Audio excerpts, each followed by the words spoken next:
আজি একচুৱেলি আমাৰ ধৰ্ণা কাৰ্যসূচী লাগাতাৰ আমি চলাই আহি আছোঁ। তথাপিতো এছেম্বলি ছেছন হিচাপে আজি আমি সচলত ধৰ্ণা কাৰ্যসূচী আমি ইয়াতে লৈছোঁ। কিন্তু আমি জানিব পাৰিছোঁ বিশেষ সূত্ৰৰ পৰা পুলিচগিৰি যিসকলে পুলিচগিৰি দাদাগিৰি দেখাইছে, আমাৰ কৰ্মকৰ্তাসকলক বহু জেগাত ডিষ্টাৰ্ব দিছে পুলিচবিলাকে, আৰু ঘৰে ঘৰে গৈ বহুত পুলিচে আমাৰ মানুহক ধৰি এৰেষ্ট কৰি ৰাখিছে থানাত। এতিয়ালৈকে কিছুমান থানাত আছে আবদ্ধ হৈ। তথাপিতো ৰাইজে এইখিনি ৰাইজ আজি স্বতঃস্ফূৰ্তভাৱে ওলাই আহিছে। আজি 5,000ৰ ওপৰত ৰাইজ ওলাই আহিছে।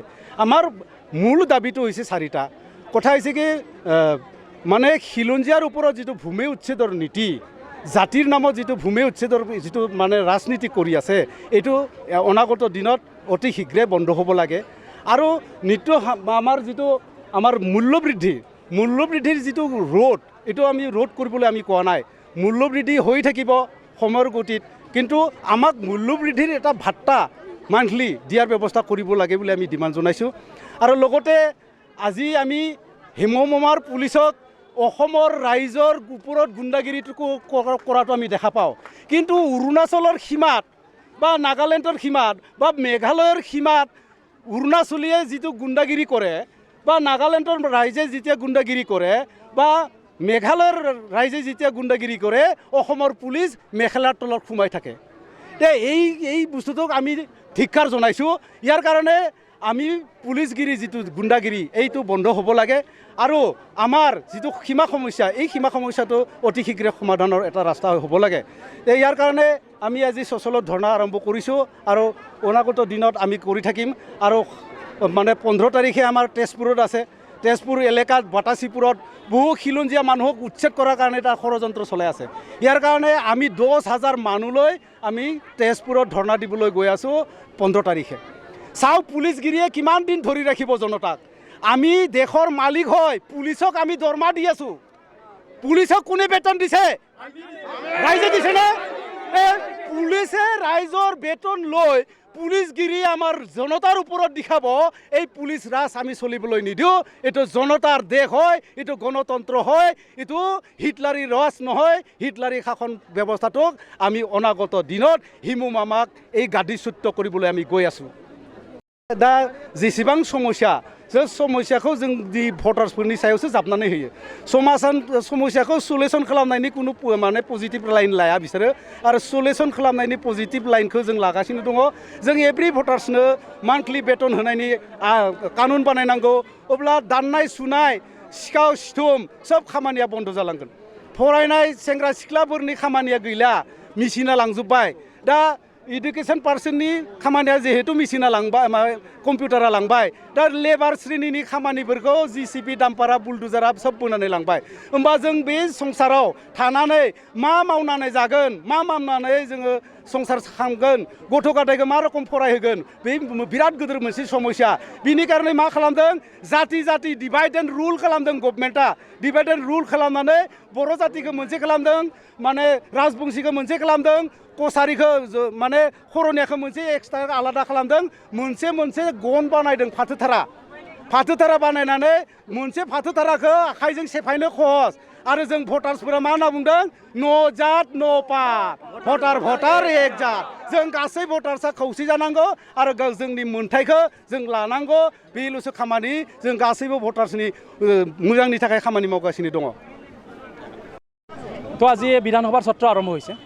তো বিধানসভাৰ সত্ৰত আমি 4টা দাবীক লৈ পেলাই ইয়াতে আমি ধৰ্ণা প্ৰদৰ্শন কৰিছিলোঁ। মূলতঃ তথাকথিত বনভূমি আৰু চৰ চাপৰিৰ নামত যিটো চৰকাৰী সন্ত্ৰাস, এইটো বন্ধ কৰিব লাগে। তাৰপিছতে মূল্যবৃদ্ধি ৰোধ কৰক বুলি আমি কোৱা নাই, কাৰণ মূল্যবৃদ্ধি গতানুগতিক। যেনেকৈ গতিশীল পৃথিৱীত মূল্যবৃদ্ধি গতানুগতিক, কিন্তু মূল্যবৃদ্ধি গতানুগতিক ইয়াক ৰোধ কৰিবৰ কাৰণে কোৱা নাই। এটা কথা কৈছোঁ, মূল্যবৃদ্ধিৰ ভাত্তা দিয়ক বুলি কৈছোঁ। যেতিয়া দেশত মূল্যবৃদ্ধি হয়, তেনেহ'লে চৰকাৰী কৰ্মচাৰীৰ পৰা আদি কৰি মন্ত্ৰী বিধায়ক সাংসদলৈকে এওঁলোকৰ মূল্যবৃদ্ধিৰ ভাত্তা বাঢ়ে। তেনেকুৱা ক্ষেত্ৰত এই নিপীড়িত মানুহবিলাকৰ কাৰণে মূল্যবৃদ্ধিৰ দাবী উত্থাপন কৰা হৈছে। আৰু আমি ইয়াত এটা কথা কৈছোঁ যে নাগৰিকৰ সাংবিধানিক যিটো অৰ্থনৈতিক অধিকাৰ, 2011 চনৰ ভিত্তিত অসম বিধানসভাৰ পৰা এখন প্ৰস্তাৱ পাছ কৰিবৰ কাৰণে বাৰ কোৱা হৈছে, কিন্তু এইখিনি কাৰ্যব্যৱস্থাৰ ওপৰত আমি কাম কৰিছোঁ। তো ইয়াৰ ওপৰত এটা কথা কৈছোঁ যে চৰকাৰে আমাৰ আৱাজ দবাবৰ কাৰণে, জনসাধাৰণৰ আৱাজ দবাবৰ কাৰণে ভোটাৰ্ছ পাৰ্টিৰ কৰ্মীৰ ঘৰে ঘৰে গৈ এওঁলোকে এটা কাম কৰিছিলে যে কৰ্মীৰ ঘৰে ঘৰে গৈ পেলাই কালি ৰাতি 9-10 বজাত কালি ৰাতি 9 বজাত আমাৰ জিলা সভাপতি সম্পাদক আৰু ব্লকৰ প্ৰত্যেকটো সভাপতি সম্পাদকক কালি ৰাতিয়েই জেলত বন্দী কৰি ৰাখিছে। আজি 11টা বজাত এৰি দিছেগৈ কালি ৰাতিৰ পৰা। তো আমাৰ মানুহবিলাকক এটা বিশৃংখল ঘটাবৰ কাৰণে আৰু ইয়াত নাহিবৰ কাৰণে বাৰ বাৰ দাবী ধমকি দিয়া হৈছিল।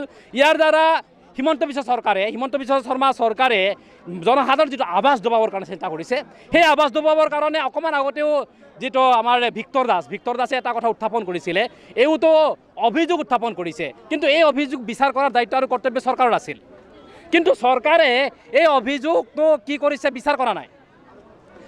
এইখন ভাৰতবৰ্ষ গণতান্ত্ৰিক দেশ হ'লেও 99% মানুহ ভয়াতুৰ মানুহ ইয়াত বসবাস কৰে।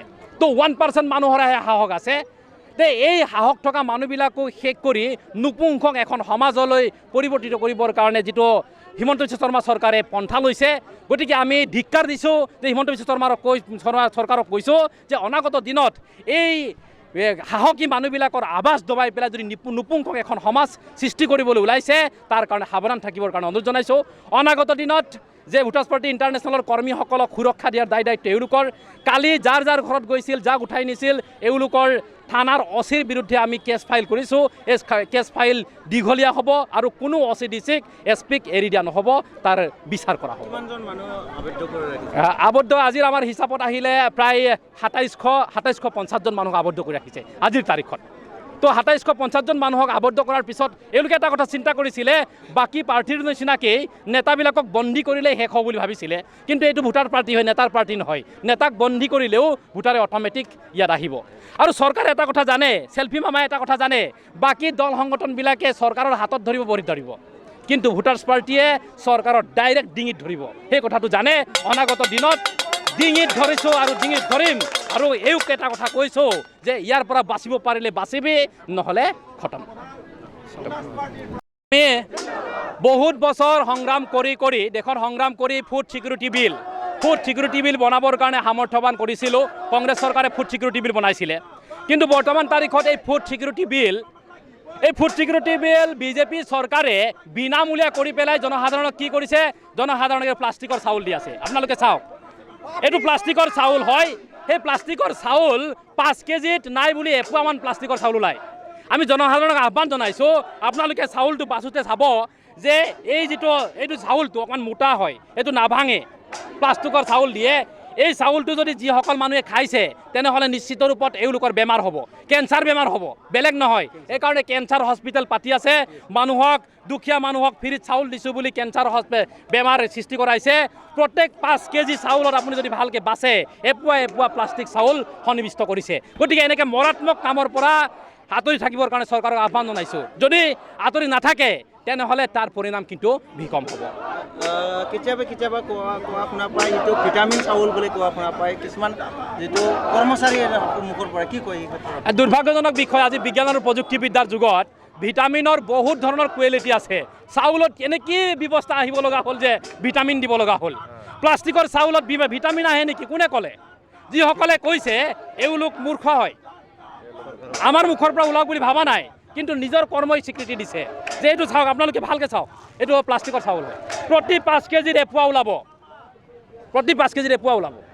গতিকে এইটো মৰাত্মক।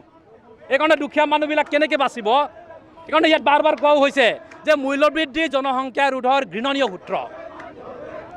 আৰু এই যে চৰকাৰী চাউলত প্লাষ্টিকৰ চাউল মিহলি কৰি দি পেলাই জনসংখ্যা ৰোধৰ ঘৃণনীয় সূত্ৰ, যুদ্ধৰ দোহাই দি জনসংখ্যা ৰোধৰ ঘৃণনীয় সূত্ৰ চৰকাৰে বাদ দিয়ক, নহ'লে ভোটাৰ্ছ পাৰ্টিয়ে কাকো ৰেহাই নিদিয়ে।